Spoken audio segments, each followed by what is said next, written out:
नमस्कार दोस्तों, आज मैं आपको सांपदा माता की डोरा की कथा सुनाने जा रही हूँ। सांपदा का डोरा होली के दूसरे दिन अर्थात चैत कृष्ण पक्ष प्रतिपदा के दिन लिया जाता है तथा बैसाख कृष्ण पक्ष के किसी शुभ मुहूर्त में खोला जाता है।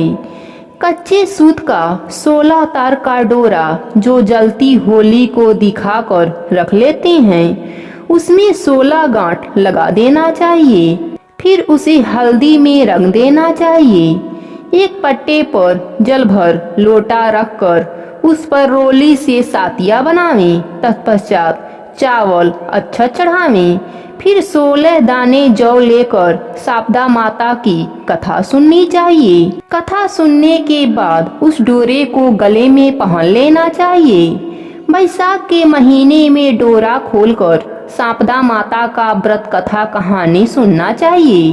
डोरा लेने के दिन जो दाने हाथ में लेकर कहानी सुनी थी, उन दानों तथा डोरों को हाथ में लेकर सूर्य भगवान को अर्घ देना चाहिए। यदि किसी को लड़का हुआ हो या लड़के का विवाह हुआ हो तो सांपदा माता का पूजन करें। 16 जगह 4-4 पूड़ी, सीरा तथा साड़ी रखें।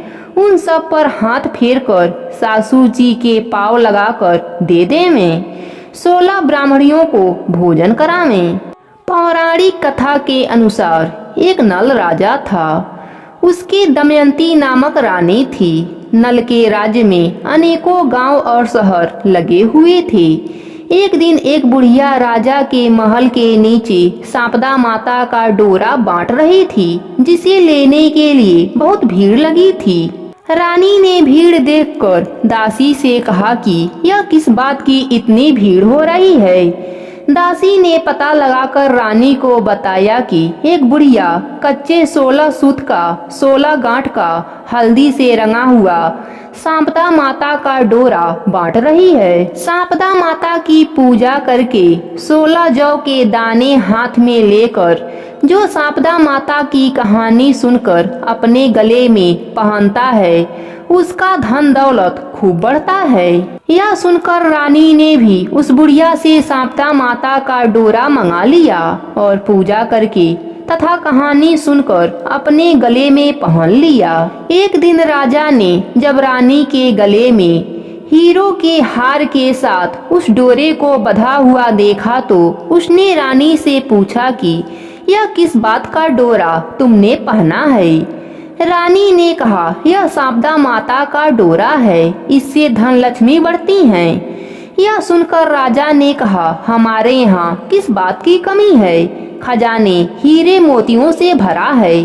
यह कहकर राजा ने रानी के गले से उस डोरे को उतार कर फेंक दिया। उसी दिन रात में सांपदा माता ने स्वप्न में राजा से कहा, हे राजन, यह डोरा फेंक कर तूने अच्छा नहीं किया।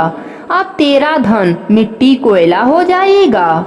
दूसरे दिन राजा ने देखा कि उसका सब धन राख हो चुका है। यह देखकर राजा और रानी बहुत दुखी हुए।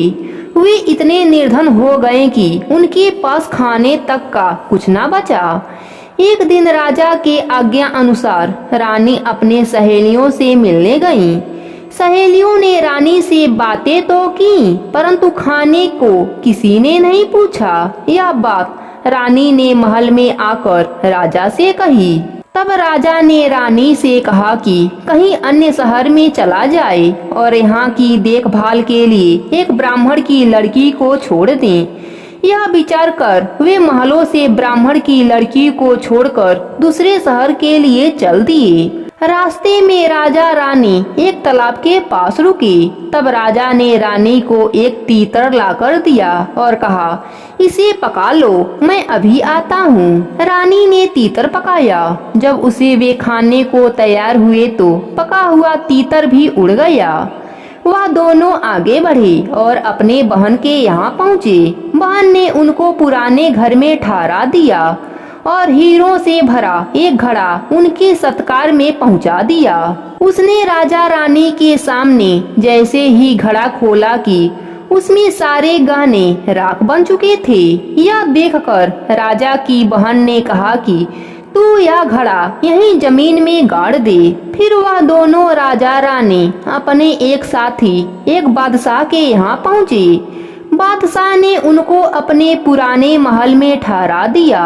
उस महल में एक नौलखा हार खूंटी पर टंगा हुआ था। जैसे ही राजा रानी उसी महल में पहुँचे, दीवार पर बने एक मोड़ ने उस नौलखा हार को निकल गया। यह देखकर राजा रानी ने सोचा कि यहाँ से भी चलना चाहिए, नहीं तो चोरी का इल्जाम हम पर लग जाएगा। बादशाह को जब यह बात मालूम हुई तो उसने कहा, राजा चोर तो नहीं है, लेकिन गरीब अवस्था है, शायद ले गया होगा। फिर राजा रानी एक माली के यहाँ नौकरी करने के लिए पहुँचे। माली के यहाँ वे जैसे ही पहुँचे कि उनका 12 साल से उजड़ा हुआ बाग फिर से हरा भरा हो गया। यह देखकर माली ने उनसे कहा कि तुम दोनों मेरे यहाँ काम करो।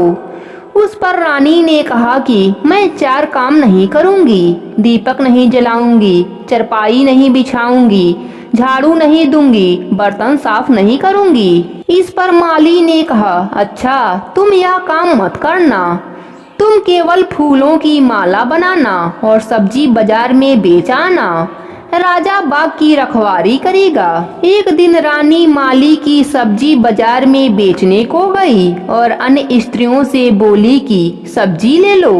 तब स्त्रियां बोली कि तू अभी रुक जा, पहले शारदा माता की कहानी सुन ले।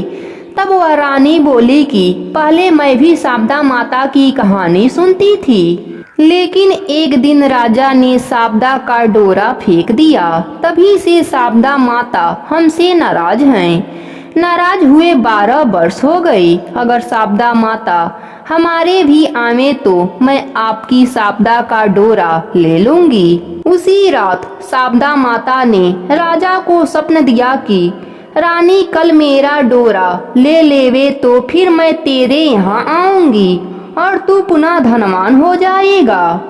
दूसरे दिन रानी ने शारदा माता का डोरा ले लिया और अपने शहर की ओर चल दिया।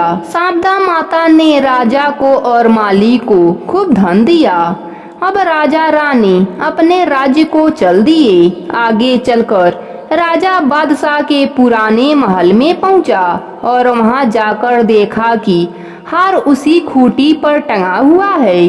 तब वह बादशाह से बोला कि यह लो अपना हार, जिससे मेरे सिर से कलंक छूटे। उसके बाद फिर से राजा रानी अपने बहन के घर पहुँचे और उस गड़े हुए घड़े को जमीन से निकाला तो देखा कि उसमें सारे हीरे जवाहरात भरे हुए हैं। उस घड़े को अपने बहन को देकर बोला कि अब फिर हमारे दिन अच्छे हो गए हैं। इसके बाद वे तालाब के पास पहुँचे तो पका हुआ तीतर जो पहले उड़ गया था वहीं पड़ा हुआ था। इसके बाद वे दोनों अपने महल पहुँचे तो देखा कि जो धन राख हो गया था वह फिर से पहले जैसे हो गया है। ब्राह्मण की कन्या भी वहीं थी। यह देखकर राजा रानी बहुत प्रसन्न हुए। उन्होंने उस ब्राह्मण की लड़की को अपनी लड़की मानकर धूमधाम के साथ उसका विवाह किया।